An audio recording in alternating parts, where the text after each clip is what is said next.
Wood ashes and charcoal are often discarded, but they hold real value in gardening. These byproducts can boost soil quality, support plant health, and reduce the need for synthetic inputs. When used correctly, they offer a natural way to adjust Fe levels, improve nutrient availability, and support soil structure. Instead of throwing them away, they can be turned into useful tools for sustainable gardening with careful application and proper knowledge. Wood ash contains a high concentration of potassium, calcium, and other trace minerals essential for plant development. Unlike many fertilizers, wood ash is alkaline, which means it can raise soil phage. This helps neutralize overly acidic soil and creates conditions that allow plant roots to absorb nutrients more effectively. However, this also means ash should only be used in soils that need a phage adjustment. Applying ash to alkaline or neutral soil can result in nutrient lockout and poor plant performance. Before applying wood ash, test the soil phage. Most vegetables grow best in soil with a pH between 6.0 and 7.0. If the soil is below this range, moderate ash application can bring it closer to optimal levels. Apply ash evenly and in small quantities,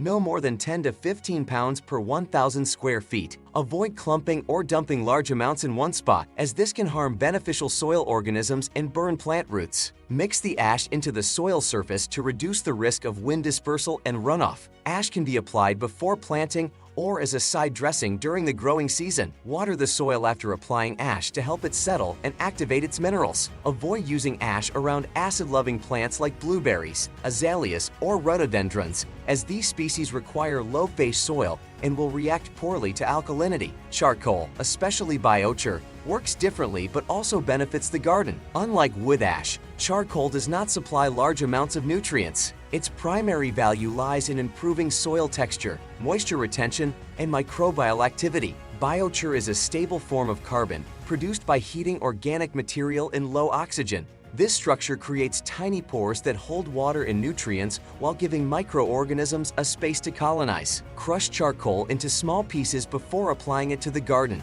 Large chunks take longer to break down and may not mix well with soil. Use a fine to medium grind for better integration. Charcoal should be charged with nutrients before use. Mix it with compost or soak it in a liquid fertilizer for several days to fill its pores. Applying uncharged charcoal can draw nutrients from the soil and reduce availability for plants. Mix the prepared charcoal into the top 6 inches of soil. This improves drainage in heavy soils and enhances moisture retention in sandy soils. In raised beds, charcoal helps maintain balanced soil structure over multiple growing cycles. When used consistently, it builds long-term fertility by holding nutrients and supporting microbial balance. Both ash and charcoal help reduce waste from wood burning and cooking.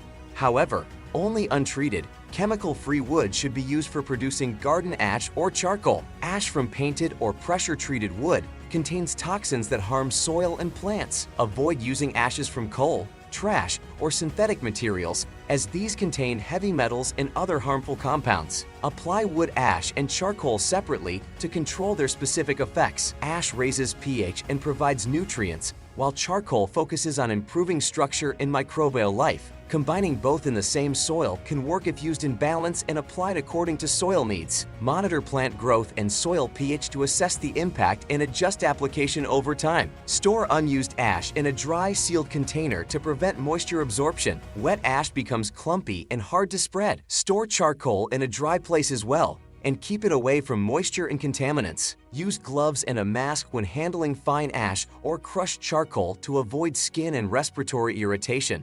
Wood ash can also be used in composting. Sprinkling small amounts over compost layers helps balance pH and adds minerals. Avoid using too much, as excessive ash can slow decomposition and reduce microbial activity. In small amounts, it supports better breakdown of organic material and improves the quality of finished compost. Charcoal may also be added to compost piles for added structure and odor control. It absorbs moisture, reduces smell, and improves aeration. This encourages microbial activity and speeds up the composting process. Both materials, when integrated carefully, contribute to higher quality compost that supports healthier plant growth. Using ashes and charcoal in the garden requires a controlled and informed approach. When applied correctly, they support stronger soil, better nutrient retention, and improved moisture balance. Their value lies not just in their nutrients, but in how they affect the soil system as a whole. They offer a practical, low-cost way to improve plant health using materials that are often wasted. If this video helped you understand how to use ashes and charcoal in your garden, leave a comment, like the video, and subscribe for more practical gardening guides.